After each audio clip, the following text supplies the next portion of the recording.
Hello, saints of God, you're welcome to this edition of 30 Days of Greatness. And I want to let you know that this journey has been beautiful with you in the picture. Now, God has said to increase our influence, but many believers have tied influence to just the matter of evangelism alone. You see, that's not the goal of God. God wants us to spread abroad our influence into different areas and spheres of influence. And when I'm talking to you about greatness, I'm talking about the fact that I want you to begin to think out of the box, begin to develop a mindset that makes you consider yourself a pivotal asset in this generation. In the book of Matthew chapter 28 verse 19, it says, go into all the world. And that going to all the world does not necessarily mean that we should go in just with the gospel. We are also to go in with other things, inventions, witty inventions as it were, that will command the attention of our generation. I found out that there were many things that happened that helped to become pivotal things that changed the narrative in a generation. For instance, there was a discovery that was made that showed that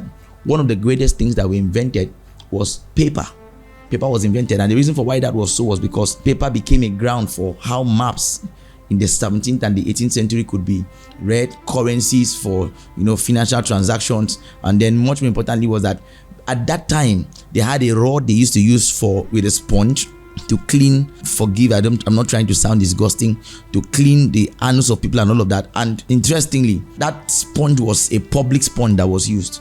It was the invention of paper that catered for that provided toilet tissue and all of that. Now, maybe you do not realize yet that every civilization regards those that are solution providers, not problem creators.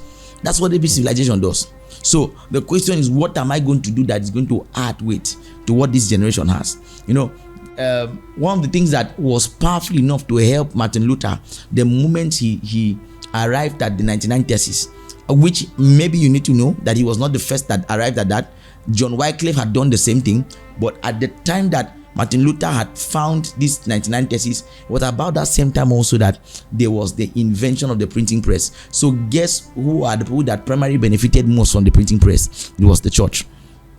The Bible was printed in much more copies, made available for many persons. And I'm saying to you that very importantly, what God is calling you to do is that you must begin to see how you can become a blessing to this generation by inventions. Particularly by inventions. Can you begin to think of inventions? He said very importantly to Abraham, I will bless you, but that's not all. You will be a blessing. You must decide that I will intentionally create something will come out of me. He said, blessed is the fruit of your womb. Something will come out of your mind that will begin to inspire a generation, inspire civilization, and lead in the pursuit of God. And there is still room at the top for people to come up with many other things, but that decision must be yours to make. You see, we are almost wrapping up this broadcast. We are almost wrapping up the entire thing. You must make a decision that I will be great, and that greatness begins with creating something. If God created me, I can also create as well, because you're in the realm of God, and you can also create as well. God bless you.